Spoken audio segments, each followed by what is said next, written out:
இந்தாங்க என் ஜாதகம். ஒரு நல்ல பொண்ணு கிடைக்குமான்னு சொல்லுங்க. உங்களை பத்தி கேள்விப்பட்டிருக்கேன். கல்யாணம் ஆகாதவங்களாம் உங்கள்ட்ட கொண்டாந்து ஜாதகத்தை கொடுத்தா டப்பு டப்பு டப்பு டப்புன்னு கல்யாணம் ஆயிடுதாம்ல. பேரு கல்யாண சுந்தரம். ஆமாங்க. அப்பா பேரு ஆறுமுகம். ஆமா. அம்மா பேரு முனியம்மா. கரெக்டா சொன்னீங்க. அக்கா ஒருத்தர் இருக்காங்க. ஆமா. வயசு 47. கரெக்டா சொன்னீங்க. பேரு காயத்ரி.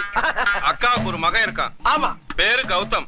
கௌதம் கௌதம். வயசு 27. ஆமா ஆமா 27. உன் வீட்டு விலாசம் சொல்றேன் கேட்டுக்கோ. சொல்லுங்கயா. 3வது குறுக்கு தெரு, லேக் ஏரியா, பல்லூர் கோட்டம், எதிர்ப்புறம். ஆமா ஆமா ஆமா. Door number. ஐயோ. பழசு 13, புதுசு 32. ஆமாங்க. மேல சொல்றேன் கேட்டுக்க. சொல்லுங்க சொல்லுங்க. போன வாரம் ரேஷன் கடையில 5 கிலோ பாமாயில், ஆமா 5 கிலோ ரவை, 3 கிலோ சீனி வாங்கியிருக்க. ஆஹா அடாடா ஐயா, நீங்க என்னையா ஜோசியர்? ஜாதகத்துல ஒரு மனுஷன் ரேஷன் கடையில என்னென்ன வாங்கினாங்கிற பூரா கரெக்டா சொல்றீங்களா? எப்படியா அது?